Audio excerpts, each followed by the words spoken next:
Hey everybody, today I'm checking out the Soundpeats TrueAir2, their specs, their latency, their sound quality, their microphone quality, and who should consider buying these $33, really incredibly low priced buds from Amazon. Well, by Soundpeats, sold on Amazon, right? Hey, these earbuds are a semi-in-ear stem style earbud. They're super light, they're really comfortable in my ears. They don't come with any silicone ear tips at all, and personally, it's a design that I'm starting to really appreciate, and I am appreciating it for two things. One, phone calls. Phone calls sound absolutely natural in this open ear earbud style, just perfect, right? And number two, for running outdoors. I love being able to hear everything about my surroundings, and these semi-in-ear style earbuds with no silicone ear tips provide just that opportunity. Now check out the case. The case, it's not like huge. It's one of the smallest, if not the smallest cases I've ever tested. And the buds are easy to get in and out of this thing. Plus you always know when they're charging when they get in there. They just connect and that's it. The case itself charges via USB-C cable. And it has just one light over here that lights up. And when it's being charged, it lights up, and when the case is fully charged, it turns off. So that's not like the greatest user experience of all. But I have to say, for this size of a case, it's an annoyance I am willing to live with.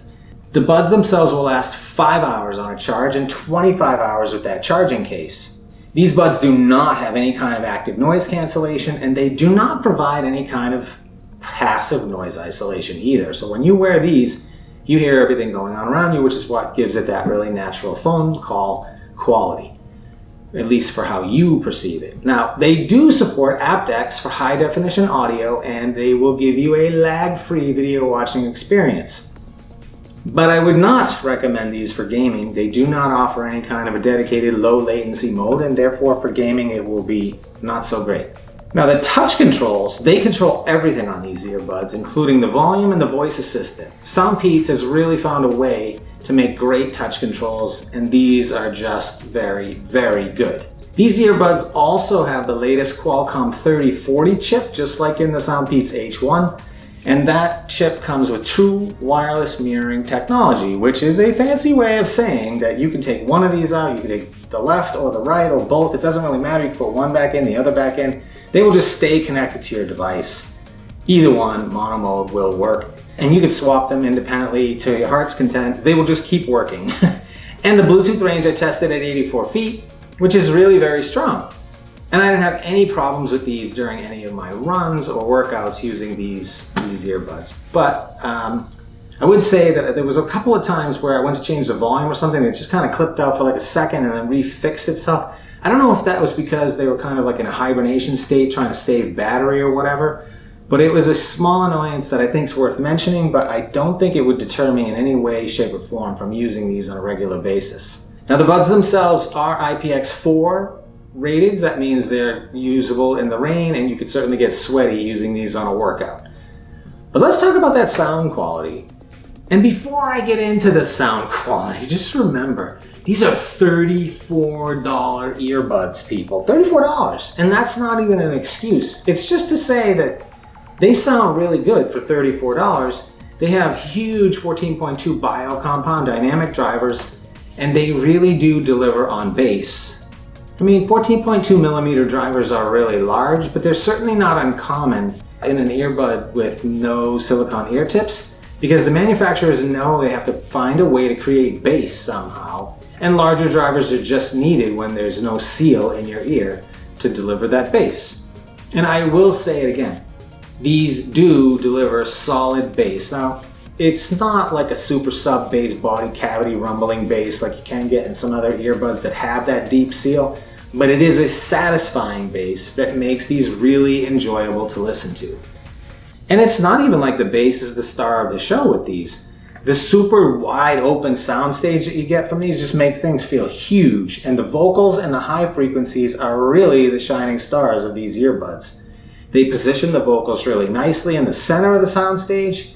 They're pretty well forward, like I have no complaints about that at all. And they managed to deliver a lot of details in the highs with this kind of nice sparkle to it without a lot of harshness. I wouldn't say a lot of without harshness. And then I would say that the mids are decent, but there are some elements that I feel like it's a little bit harder to hear some of the subtle details in the mids. Okay, on to the 4 CVC8 noise canceling mics from the TrueAir2s. Let's check them out. So this is a test call with the Soundpeats TrueAir2 true wireless earbuds. So this is a test call with the Soundpeats TrueAir2 true wireless earbuds. I'm out here on a busy street. It's a Sunday morning, so it's actually not as busy as it normally would be. But that truck that just went by must have had winter tires on because he was phenomenally loud.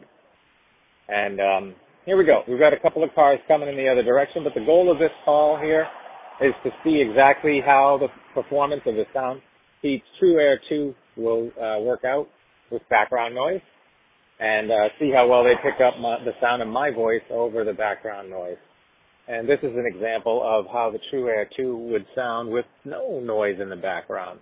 Okay, based on that test, I have to say, Soundpeats, you have really turned the corner in producing good microphones. I mean, the last 3 or 4 pairs of earbuds that I've gotten from Soundpeats have gotten progressively better. And these, I think, for $34 are really good for indoor use. And they also did a really good job of picking up my voice in traffic, with traffic in the background, and they actually suppressed that traffic noise, which I think is pretty surprising. But look, that's just my impression. You decide for yourself. You heard what I heard. You decide for yourself whether you think the mics are good there.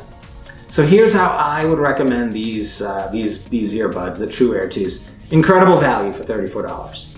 Even though there's no passive noise isolation, that just means voice calls sound really natural when you're using them, and they're great for running outdoors. They have great fit and controls as well. Now the sound is surprisingly good even for bass, and especially considering, again, $34. Plus they're great for watching movies. Where I wouldn't really recommend these is for gaming, and I would caution bass heads, like even though I'm saying there's satisfying nice bass, you will not get enough bass from these if you like that sub bass, you know, I want to shake my vision kind of bass coming out of these things. Okay, and here's my last recommendation. This one goes out to you, Soundpeats. Give us that gamer mode on all your buds. Come on, dominate. All right, take care everyone.